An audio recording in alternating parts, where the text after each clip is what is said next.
찬송하시겠습니다. 찬송가 516장입니다.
마가복음 14장 10절에서 21절 말씀입니다.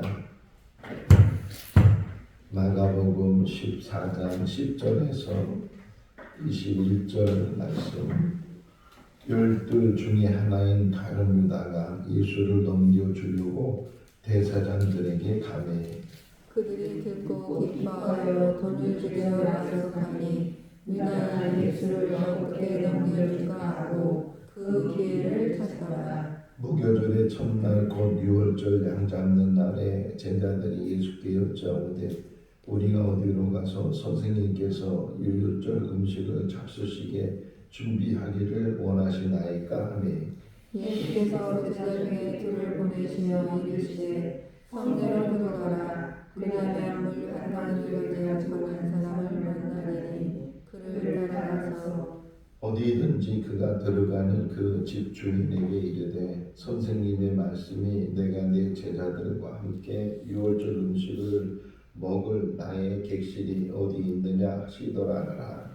그리하면 자기를 펴고 준비한 큰 다락방을 보이리니 거기서 우리를 위하여 준비하라 하시니 제자들이 나가 성내로 들어가서 예수께서 하시던 말씀대로 만나 유월절 음식을 준비하니라. 저물에 꿀떡들을 드리고 가서 다 앉아 먹을 때 예수께서 이르시되 내가 진실로 너희에게 이르노니 너희 중에 한 사람 곧 나와 함께 먹는 자가 나를 팔리라 하신대. 그들이 근심하며 하나씩 하나씩 나는 아니지요 하고 말하기 시작하니 그들에게 이르시되 열둘 중에 하나 곧 나와 함께 그릇에 손을 넣는 자니라. 인자는 자기에 대하여 기록된 대로 하거니와 인자를 파는 그 사람에게는 화가 있으리로다. 그 사람은 차라리 나지 아니하였더라면 자기에게 좋을 뻔하였느니라 하시니라. 아멘. 할렐루야.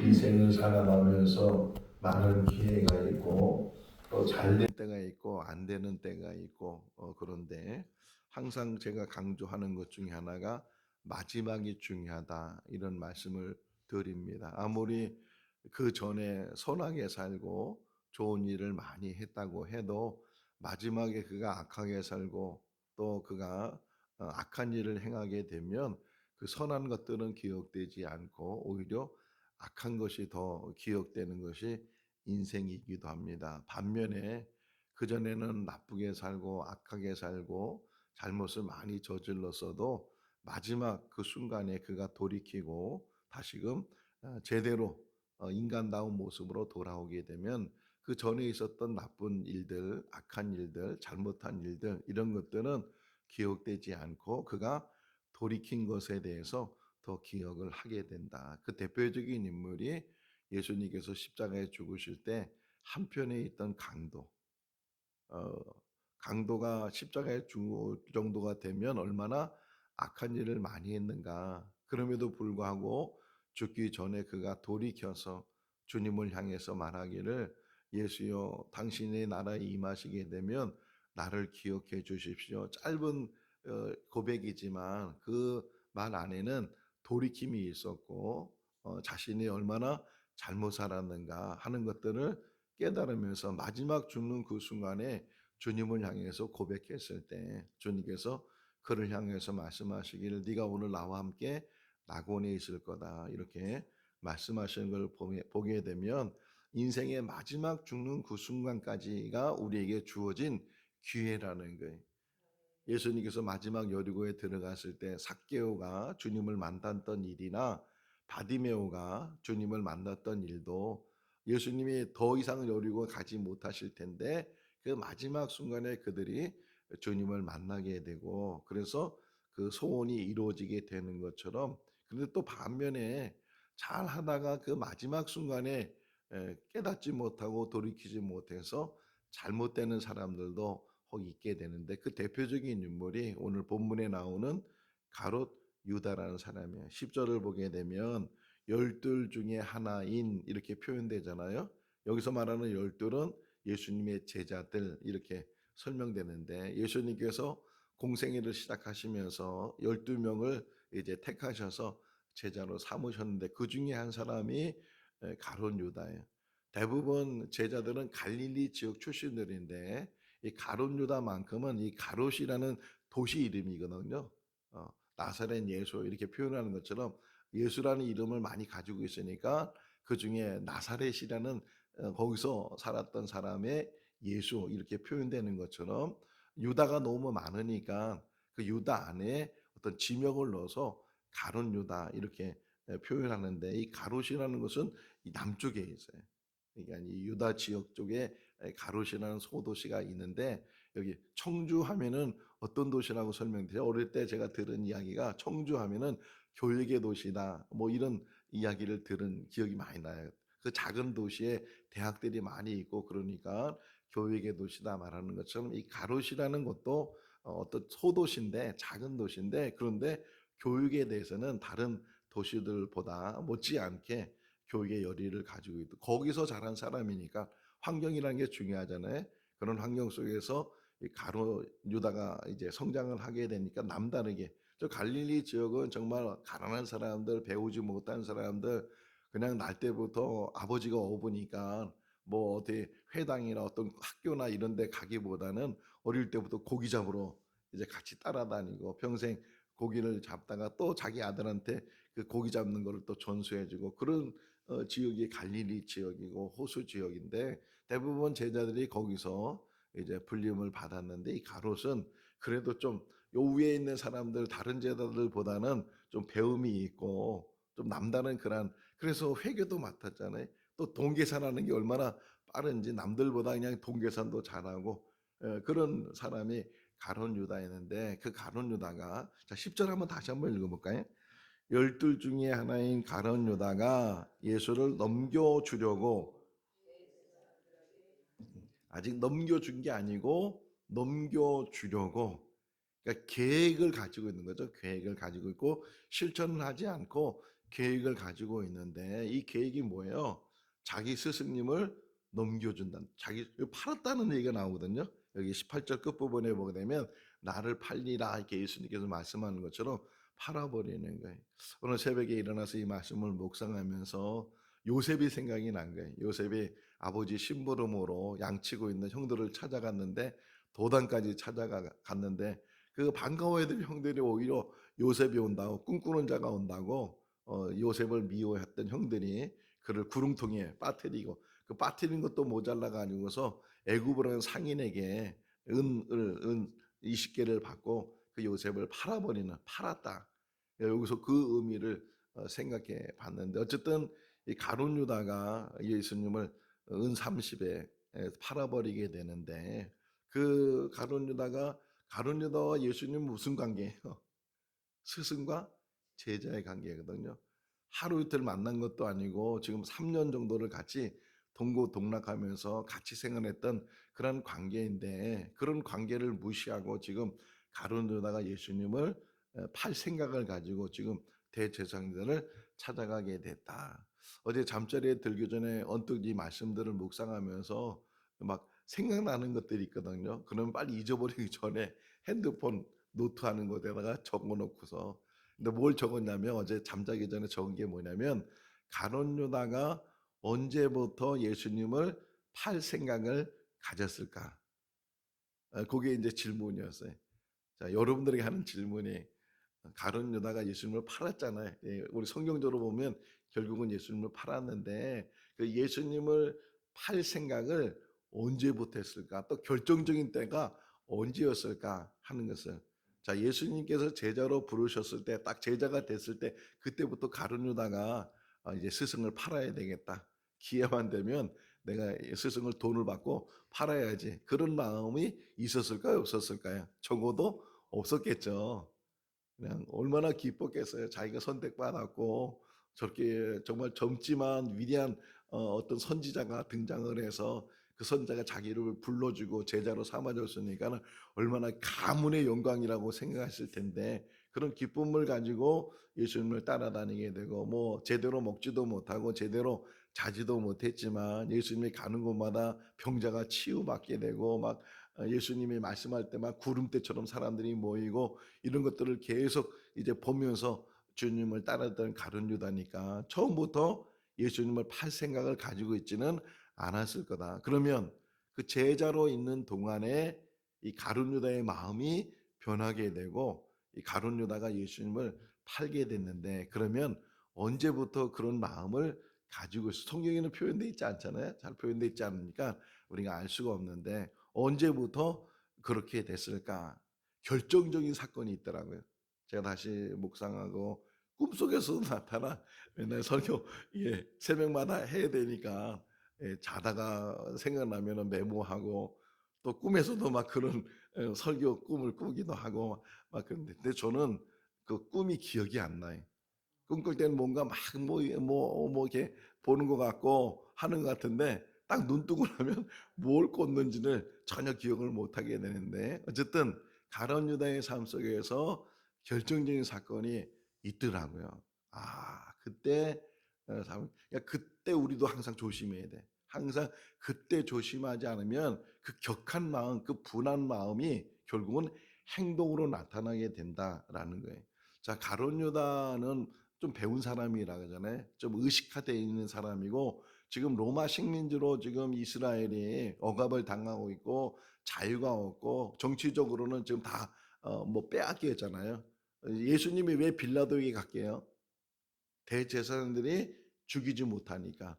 이 죽일 권한은 사형의 온도는 이 총독만이 할 수 있는 그런 권한이기 때문에 그래서 빌라도에게 끌고 가서 빌라도를 통해서 십자가에 죽게끔 그렇게 유도한 사람들이 대제사장들이거든요. 그러니까 종교적인 자유는 어느 정도 가지고 있는데 이 정치적으로나 이런 법적인 어떤 자유를 가지고 못하고 있는 그런 가운데 여심당원의 사람들도 있어요. 여심당원은 또는 이런 사람들은 이 독립운동 같은 거 이런 일들을 하는 사람인데 혹이나 가룟 유다를 가리켜서 그런 열심 당원의 한 사람이지 않았느냐 뭐 이런 이야기도 있게 되는데 어쨌든 이 가룟 유다가 생각할 때 예수님을 따라다니면서 느꼈던 게 야 이런 능력을 가지고 있는 분이라면 충분히 지금 우리나라의 이 문제를 해결할 수 있는 아니 5천 명 이상 모였는데도 그 어린아이 도시락 가지고서 기도하니까 그 모든 사람을 다 배불리 먹이기도 하고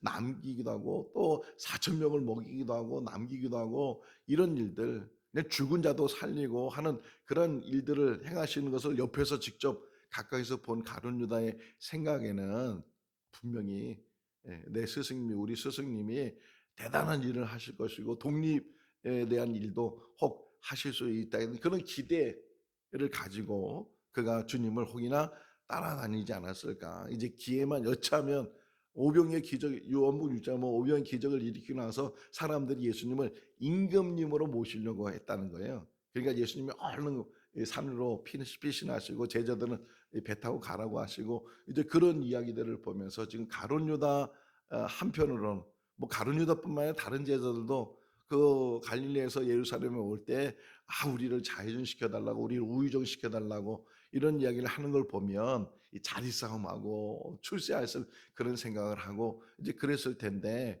근데 이제 가룟 유다가 계속 그런 기대를 가지고 오기나 예수님을 따라다녔을 텐데 그 가이사랴 빌립보라는 곳에서 사람들이 나를 누구라 하느냐 또 너희는 나를 누구라 하느냐 이런 이 질문하시고 대답을 한 다음에 이제 내가 고난을 당하게 될 것이다.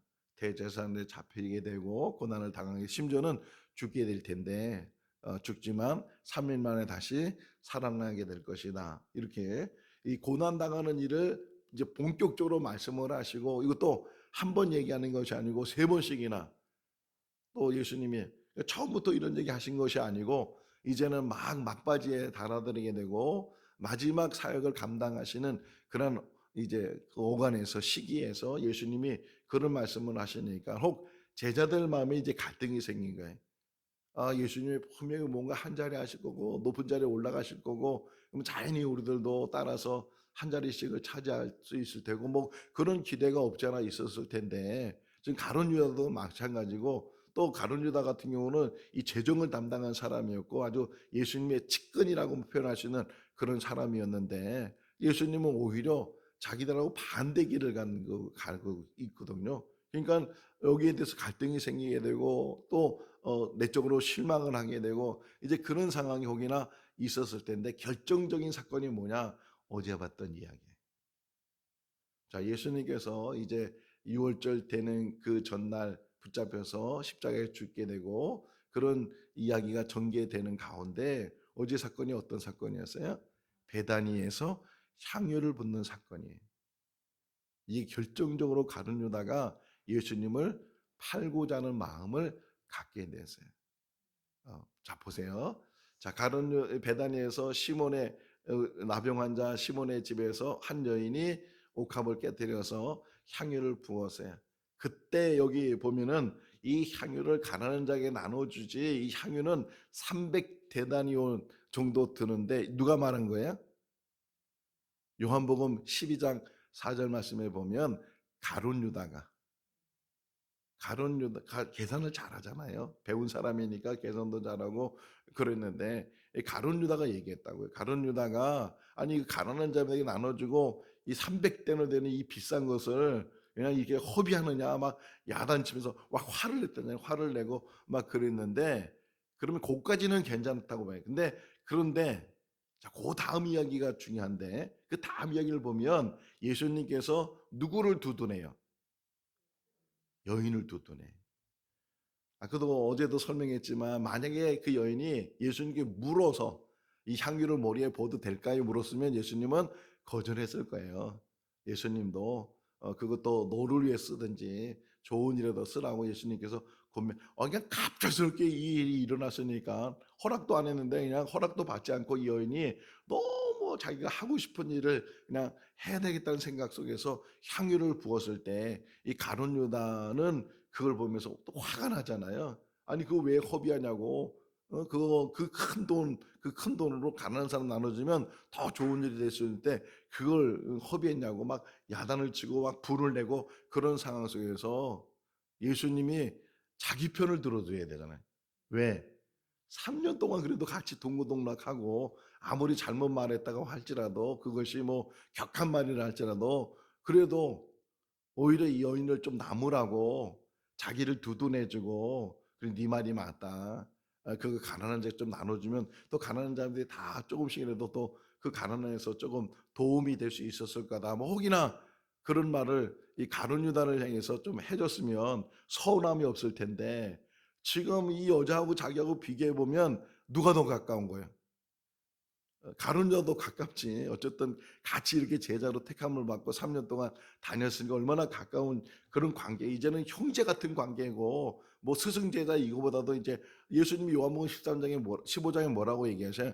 제자들 향해서 너희는 나의 친구다. 이렇게 말씀하실 정도로 이 가까운 그런 관계 속에서 예수님께서 자기를 두둔하지 않고 오히려 그 허비한 그 여자를 두둔하는 그 결정적인 계기가 가룟 유다 마음에 상함을 가진 거예요. 기분이 나빠졌어요. 자기는 좋은 말을 나쁜 말한 거 아니잖아요. 가난한 자에게 나눠줍시다. 이 말이 뭐가 나쁘겠어요? 그런데도 불구하고 예수님은 이 여자를 두둔하고 저가 내 장례를 준비하는 것이다. 이 복음이 전해지는 곳에 저 여인의 행한 일도 기억이 될 것이다. 뭐 이런저런 얘기를 하는 것이 이 가룟 유다의 이 편에서는 너무 내색은 안 했어도 뭐 막 내색하기가 좀 그런 상황이 아니잖아요. 그러니까 내색은 안 했어도 이 가룟 유다 마음에는 벌써 이제 그 불편한 마음, 기분이 나쁘다는 마음, 그것을 통해서 사단이 이용하기 시작한다는 거예요. 여러분 우리가 가지고 있는 마음의 생각이 얼마나 중요한지 몰라요. 그 마음을 통해서 우리의 마음을 더 강팍하게 만들게 되고 그 분노로 인해서 그 분함으로 인해서 결국은 내가 해서는 안 되는 일들을 하게 하는 것이 사단이에요. 사단. 악한 생각을 집어넣게 되고 사단이 그 마음에 들어오게 되고 그래서 내 마음대로 하죠.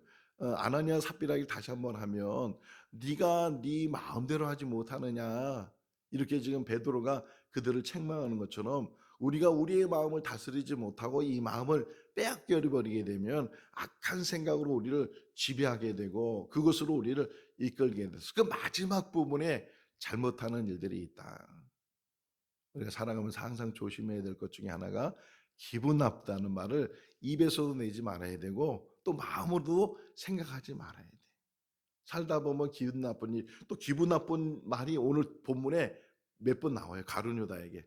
지금 가룟 유다 보세요. 가룟 유다가 예수를 하려고 제사장을 찾아가니까 대제사장들도 너무 이게 기회라고 생각하고 그래 우리가 돈을 줄게 이런 약속을 하면서 그러고 나서 뭐라 그래? 11절에 보니까 그 기회를 찾았다는 거예요. 이제는 이제 가룟 유다 마음속에는 결심을 했어요.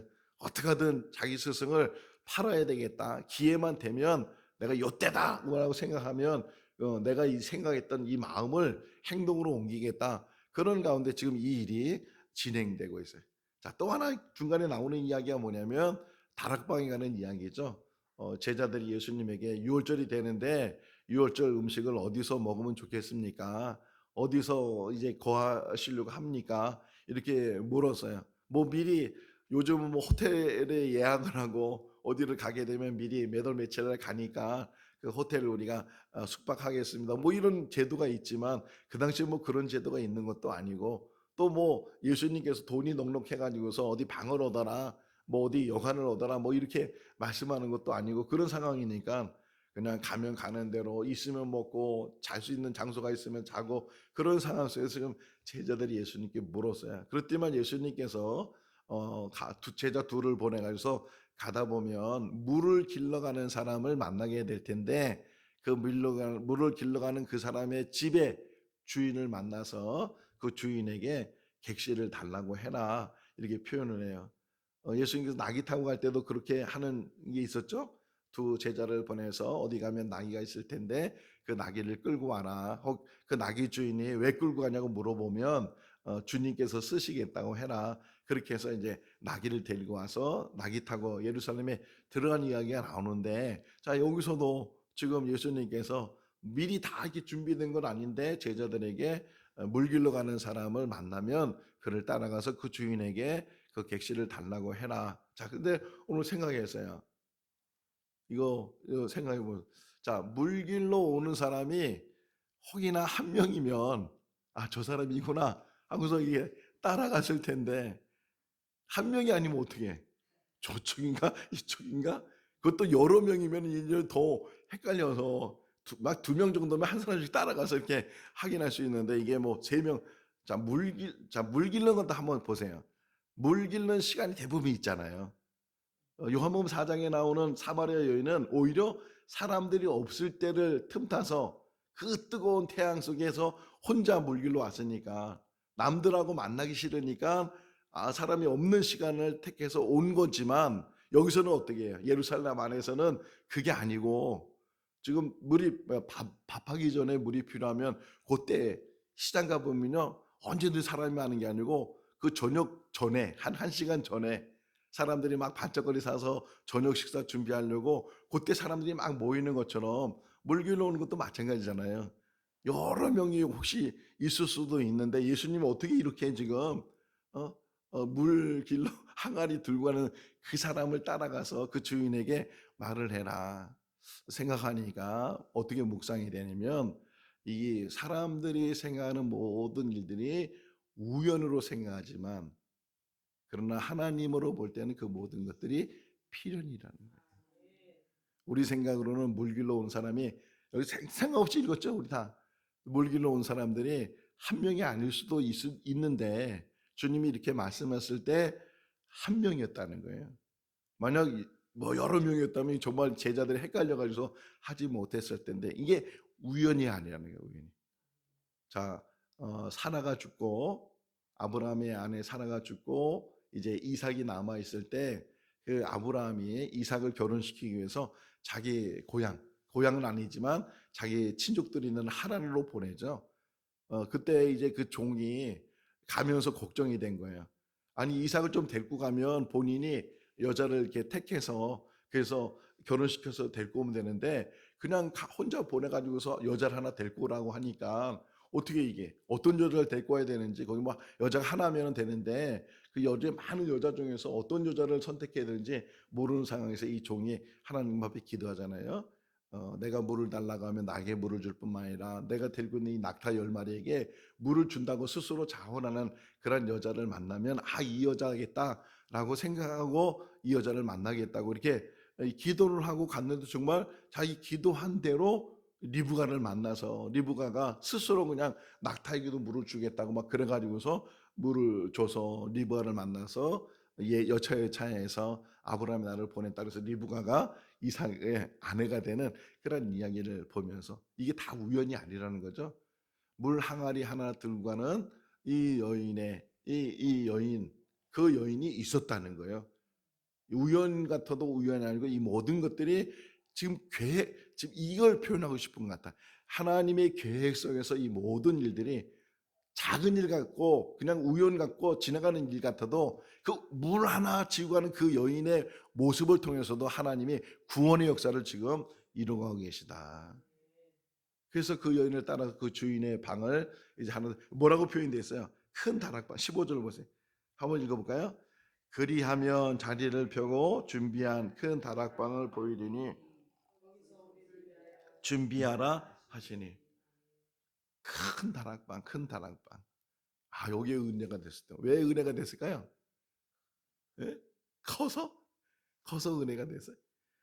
자, 이걸 흔히 우리가 뭐라 그러냐면 마가의 다락방이라 그러죠. 마가의 다락방이라고 그래. 그러니까 이 마가복음을 쓴 사람의 집이야. 이 저자의 집인데, 마가의. 나중에 이제 또 예수님 붙잡혀 갔을 때 홀 입을 뒤집어 쓰고 갔다가 막 사람들이 붙잡히니까 벌거벗고 도망가는 사람이 이 표현되는데, 그것도 마가라고 표현하고 있거든요. 마가의 다락방이. 근데 왜 은혜가 됐냐면, 제가 여기서 최후의 만찬을 했지만, 저 뒤에 있는 그림 최후의 만찬을 했지만, 더 나아가서는 오순절 사건, 여기가 교회의 시작이에요. 120명, 제가 가봤거든요. 이 마가의 다락방을 갔는데 정말 120명이 앉을 만한 공간이, 창문이 쭉 있고 2층 거기 돼 있는데 창문이 있고, 이렇게 평수로 보면 정말 따닥따닥 하면은 120명, 요거보다 좀 더 커요. 그런데 그런 사람들이 앉을 만한.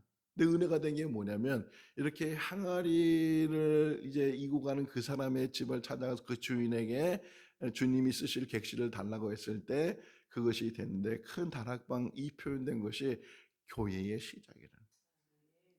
얼마나 감동이 되는지 몰라. 예? 물에다가 돌을 하나 탁 던지면 파문이 일어나잖아요. 던지는 딱 그 자리에서부터 쭉 파문이 일어나는 것처럼, 하나님의 역사가, 이 복음의 역사가, 예수님이 다 구원의 역사를 이루셨는데, 그 구원의 역사를 다 이룬 그것이 이제는 전해지는 시발점이 어디냐? 마가의 다락방이라.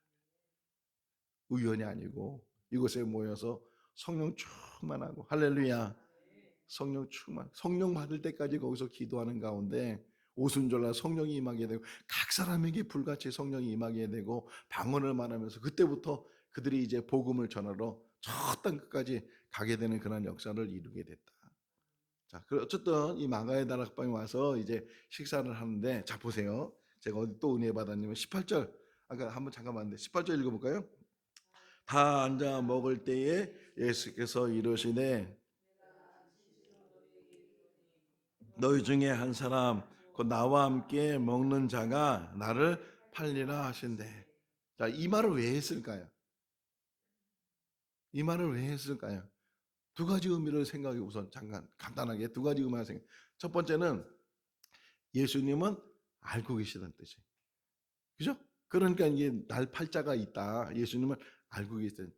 자, 또 하나는 어떤 의미였냐면, 이 말을 누가 들은 거예요? 제자들이 들어요. 제자들. 그 안에 누가 있어요? 가룟 유다가 있어요. 그러면 지금이라도 그 마음을 돌이켜서 팔고자 하는 마음을, 기회를 엿보고 있는, 그 기회를 엿봤다는 거잖아요. 기회를 엿봤던 그 마음을 돌이켜서 그 마음을 버리면 되는데, 누구를 향해서 해준 거예요? 지금 다시 한번 기회를 주는 거잖아요. 근데 사람이 한번 마음을 먹고 결심을 하면, 특별히 약한 마음을 먹고 악한 결심을 하면 돌이키지 못하는 일들만 많이 있는가? 어? 그 돌이켜야 되는데, 아 내가 지금 잘못 생각하고 있지, 이러면 안 되지, 미워하면 안 되지, 이런 마음들을 버려서 다시금 다 보담고 다 끌어안고 그래야 되는데, 한번 난 이런 사람이야, 난 한번 싫으면 싫은 거야, 이래가지고서 그냥 그 마음이 변하지 못하고, 그러다 보면 자기가 마음 먹은 대로 이렇게 계속 그것이 밀리고 나가는 거예요. 계속. 좀 주님은 뭐예요? 주님이 마지막 그 교훈 준 게 뭐예요? 그 다락방에서 한 식사도 같이 했고, 또 하나 한 게 뭐예요? 발 씻겨주는 일이에요. 발 씻겨주는. 발 씻겨주면서 뭐라 그래요? 서로 사랑해라. 서로 섬기고 사랑해라. 그 안에는 가룟 유다가 있었다니까요. 발 씻길 때도 가룟 유다가 있었고, 지금 최후의 만찬을 갈 때도 가룟 유다가 있었고, 이 말씀을 나는 지금 알고 있어. 알고. 더 저기 하려면 아예 대놓고 가룟 유다한테 너 그런 날 팔 생각하지 마, 혹 이렇게 말을 해야 되는데, 그렇게 말하는 게 아니라 예수님은 뭐라 그래요? 이 중에 누군지, 이 중에 나를 팔 자가 있다, 그런 말씀을. 자 보세요. 그 다음에 얘기가, 여러분 성경은 너무 재밌어요. 그 다음에 얘기가 10절을 19절을 보게 되면 그 표현을, 19절 한번 읽어볼까요? 그들이 근심하며 하나씩 하나씩 나는 아니죠라고 말하기 시작했다. 자, 그들이 하나씩 하나씩, 그러면 그 안에 누가 들어가 있어요? 알긴 잘 알아 우리가. 가룟 유다가 들어있죠. 그죠? 가룟 유다가 뭐란 거야? 나는 아니지요. 그 마음에는 벌써 결심을 가지고, 그렇죠? 그 마음을, 그 결심을 가지고 있는데도 불구하고 입으로는 뭐라 그래? 아닌 척하고. 그게 우리의 모습일 수 있다는 거예요. 정말 마음으로부터 용서하고 마음으로부터 마음을 바꾸고 그래야 되는데 그러지 못하고 마음에는 벌써 이런 결심을 가지고 있으면서도 행동으로서는, 이 말로서는 아닌 것처럼 그렇게 하게 되면 이걸 뭐라 그래? 표리부동이라고 그러거든요. 표리부동한 삶을 우리가 살아갈 때 늘 넘어질 수도 있다는 거예요. 나는 아니죠 라고 말하는 게 제자들이 다 제자들 걱정이잖아요. 혹시 내가 그런 사람인가? 내가 그런 마음을 가지고 있는가? 그래서 나는 아니죠. 나는 아니죠. 그랬을 때 가룟 유다도 거기 있었던. 자, 그때 성경을 보세요. 그때 또 한 번 예수님이 말씀 20절. 20절 읽어볼까요? 그들에게 이르시되 열둘 중에 하나 곧 나와 함께 그릇에 손을 넣는 자니라. 손을 넣는 자니라. 자, 복음서가 몇 개 있어요, 성경에? 네 개. 왜 네 개 있을까요? 똑같이 썼으면 네 개가 필요 없죠. 똑같이 안 썼기 때문에 비교도 해볼 수 있고, 또 여러분이 지금 저를 보지만 우리 이강리 조사님 저를 본 거하고 우리 주민경 조사님 저를 보는 거하고 틀리잖아. 복음서도 마찬가지예요. 똑같은 이야기 속에서도 틀리게 표현할 수도 있고, 또 그 사람이 이야기하는 것을 다른 복음서는 이야기할 수도 있고. 그런데 마태복음 26장에 보면 요 지금 이야기 속에서, 요 이야기 속에서 뭐라고 표현되어 있냐. 여기 아까는 하나씩 하나씩 나는 아니지 그랬잖아요. 그때 가룟 유다가 접니까? 이렇게 물어요. 예수님께. 내니까? 이렇게 물어요. 그때 예수님께서 가룟 유다에게 네가 말했다. 제자들은 그 이야기를 몰라. 요한복음에서도 몰랐어요. 요한복음에서도 떡을 하나 준 사람이 나를 팔 거다. 근데 떡을 하나 줬는데도 불구하고 너 빨리 네 일을 해라. 그래서 가룟 유다가 나갔을 때 제자들은 혹이나 유월절이 됐으니까 가난한 사람들 뭐 이렇게 도와주려고 아니면은 유월절 음식을 사려고 나갔지. 이런 표현이 나와요. 그러니까 사람들은 다 몰라. 그 상황은 모르니까. 근데 가룟 유다는 알잖아. 본인은 알고 있다고요. 네가 말했다. 이렇게 표현돼. 여기도 좀 그 얘기예요. 나와 더불어 이렇게 떡을 함께 눕는 자, 이런 자가 나를 팔 거다. 이렇게 마지막까지 지금 가룟 유다한테 뭘 주시는 거예요? 기회를 주시는데도 그 마지막까지 그 기회를 가룟 유다가 돌이키지 못했다. 이게 누구 이야기일 것 같아요? 우리 이야기예요. 나의 이야기예요. 나의 이야기. 자, 그러면서 예수님이 결론적으로 가룟 유다를 향해서 하신 말씀이 뭐예요? 21절 끝부분에 보니까 그는 나지 않은 것이 더 좋을 뻔했다. 얼마나 가장 수치스러운 이 표현인지 모른다는 게, 나지 않는 것이 더 좋을 뻔했다. 우리가 다 태어났잖아요. 다 태어났는데 이 태어나면 인생 속에서 이런 말을 듣는 사람이 되지 말아야 된다. 끝까지 우리가 온전히 주님을 닮아가고 주 안에서 거듭나고, 어제 성경 공부하면서도 말씀드렸지만 예수 믿는다는 것은 완전히 변화되는 거예요. 예수 믿기 전과 예수 믿은 후의 모습은 이 사울이 바울이 돼서 완전히 변화되는 것처럼 우리의 삶이 완전히 변화되는 거예요. 예수 안에서 예수 닮아가는 사람, 예수님의 모습이 늘 그 가운데 마음이 그 예수님의 마음. 그래서 빌립보서 2장 5절에 뭐라 그래요? 너는 이 마음을 품으라. 뭐야? 예수 그리스도의 마음을 품으라.